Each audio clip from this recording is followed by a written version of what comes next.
Howdy everybody, welcome back to Marketing. With you as always, I'm Professor Martin coming to you from the headquarters in Wilmington, Ohio. I hope you're having a great week wherever you might be. In our video right now, we're going to be taking a look at B2C and B2B. We're going to be comparing and contrasting the two product markets. Now, before we get into that, a golden marketing rule. Whether we're talking about B2B or B2C, the golden rule is to know thy customer. We have to know who our customer is so we know how to create an effective marketing package of our 4 Ps: product, place, price, and promotion. Okay? We have to know how to direct those 4 items of our marketing mix. And we've talked already about the idea of businesses selling to individual consumers. In fact, in pretty much everything we've done so far, we've talked about in the context of a business selling to an individual consumer and aiming the 4 Ps of their marketing mix at the individual consumer. Just take an example, Kroger has to make sure they have the products people want in the place people want them at a price people want to pay and are willing to pay. And when they do that, you'll see a customer come along and load up their cart with Doritos and pop and junk food and whatever else they may want. And we've talked about that, most of what we've done in marketing so far, and that's B2C, business to consumer. Business is set up to sell directly to an end consumer, like we see right there. But we also have B2B, where a business is selling to other businesses. When we have B2B, it's a little bit different mindset from a marketing standpoint. The customers want something different when it's a business customer or a governmental customer as opposed to just an individual customer like you or me. And so to kind of walk you through these differences, I want to tell you a story. I'm going to tell you a story about the first Blackberry menu item that was sold at a fast food restaurant. It was back in 2016. Wendy's was getting ready for summer, and they wanted to have a summer salad that had not only strawberries, which is a pretty common menu item, but also blackberries. At that point in time in 2016, no fast food place had ever put blackberries on the menu.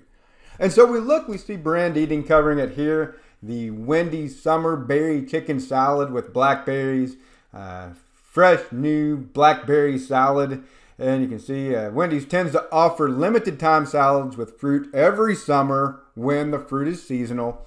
In the past, it was usually a salad with strawberries and blueberries. But now, we're going to throw some blackberries in there. A new thing. Well, you can imagine if Wendy's is going to roll out a salad with blackberries and they're going to have that in every salad across every restaurant and all the Wendy's universe there, that's a lot of blackberries. So they had to figure out how to come up with 2 million pounds. 2 million pounds of blackberries. You can't just go into Walmart or Kroger and buy 2 million pounds of blackberries, y'all. It takes a lot of work to figure out how to do that. And so this was a B2B problem. Wendy's had to buy directly from another business that would be able to get them 2 million pounds of blackberries. And when they figured out how to get this done, they were really proud of it. They talked about it in their blog. In Wendy's little blog, they talk about different aspects of the business, and one of the things they talk about is the quality of their supply chain, the good ingredients that they procure to put in their food. And so Wendy's went to California Giant, who is a big berry grower. As they were looking at the blackberry problem, they found they couldn't get the blackberries in any other way except through one supplier. And they looked at a lot of different options, looked at a lot of different suppliers, and they found out that basically that supply didn't exist. So they had to sit down with California Giant and say, hey, grow us 2 million pounds of berries according to our specifications and our quality guidelines. And so Cal Giant, for their part, you can see their director of marketing here talking about that new supply crop. They said they had to jump through significant hoops to meet that Wendy's blackberry demand. Not only did they have to start growing more blackberries, but they had to grow a variety that Wendy's wanted and get them to Wendy's in a time frame that met Wendy's needs. All right? And they were willing to do that because if they could get Blackberries on the menu at Wendy's, they felt, hey, maybe other people will follow suit. Maybe we can get them on the menu at Panera Bread. Maybe we can get them on the menu at other places and really have a new part of our business and grow that part of our business. So California Giant, B2B, a business, big business selling to another business. So we need to talk about what are the differences between B2C, a business selling directly to a consumer, and a business selling to another business or maybe a governmental entity. So here we go. And I want to point out, I should say, if you look at California Giant's website, it says buy berries.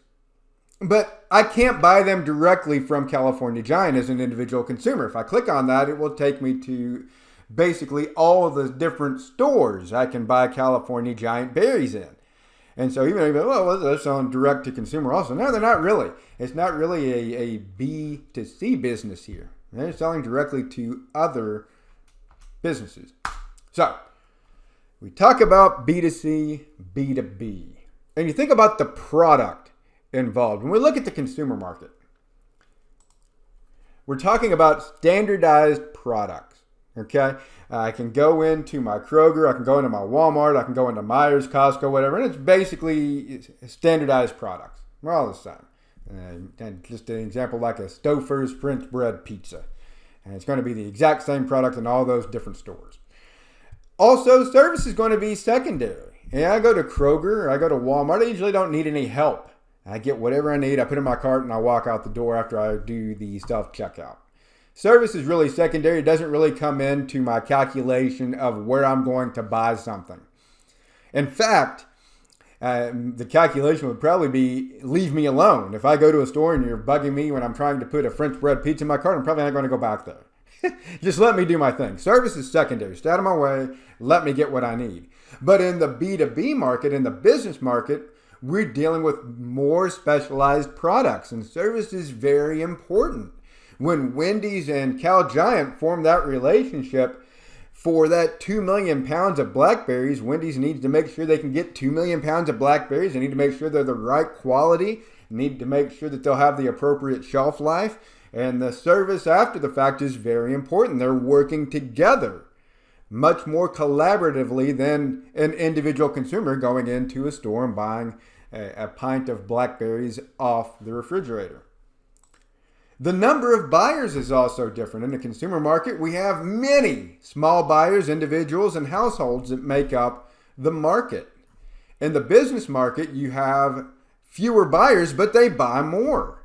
And so you think about individual consumers buying Blackberries and all the people around the country that might go to Kroger and buy a pint of Blackberries. And Wendy's is a whole different ballgame. When you're talking about that market, the B2B market for Blackberries, you're talking about very few buyers. The grocery chains, the fast food chains, the restaurant chains. And they're buying in a lot bigger quantity. And so it makes it a little bit easier to provide that personal service when you're dealing with a few large buyers as opposed to many, many, many millions of small buyers. The promotional aspect is different. In the consumer market, there is a very big emphasis on advertising, reaching out to all those millions of consumers and trying to convince them to buy the product. In the B2B market, there's more of an emphasis on personal selling. Cal Giant didn't run billboards and put up internet ads for 2 million pounds of Blackberries. And Wendy saw that billboard and said, hey, I'll get my 2 million pounds of Blackberries from that billboard company that I said. No, they didn't do that. They had to work with Wendy's and convince them, hey, we're the grower that can get you those 2 million pounds of berries. There's an emphasis on personal selling. We can meet your needs. Here's how we're going to meet your needs. Here's how we're going to work together to get you where you want to be. So personal selling is much more important in a B2B market than it is in a B2C market. Geographic concentration, you think about the B2C market, consumers are spread out all over the country. In a B2B market, industries tend to cluster together. You think about Silicon Valley. You think about Detroit and the automobile manufacturing industry. You think about maybe the heartland, the Great Plains and the farming industry. You think about Texas and you think about the cattle industry. Industries tend to cluster together. And so it makes it maybe a little bit easier to target a certain B2B market because you can just go to where that industry is.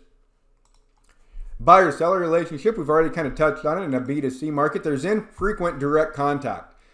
When I go and shop at Kroger, I usually don't contact Kroger unless something has gone terribly wrong. I don't need to deal with Kroger. I go in and buy my stuff and I leave. But in a B2B market, as I mentioned, it is a strong relationship. It's a complex relationship. The two parties are working together a lot more closely. And then finally, the purchasing decision process. When we buy stuff as individual consumers, we're making the decision, maybe in consultation with our family or whatever unit we happen to be living with. And maybe we consult a friend or two, or we look at a review on Facebook, but ultimately, we as individuals decide, we as households decide what we're going to buy. It's a very individualized decision. In a B2B decision-making process, it's usually a group of people or a committee of people. The ultimate decision may reside with the buyer in the company or one person, but generally speaking, there's a lot more people who have input in that decision in a B2B market as opposed to a B2C market. So hopefully you have a little bit of an idea of what B2B is and what B2C is, and you've got some ideas of the differences between the two. If you have any questions as you're reading through your chapter, as you're looking at your different homework issues, I'd be happy to help you on those. Feel free to reach out anytime, and we will continue our marketing journey. We'll look at some international marketing aspects, how we handle it when we're dealing with international issues, and we'll then get a little bit deeper into the 4 Ps. So I'm excited about that. Looking forward to seeing you all back here for those videos. Until then, take care, everybody.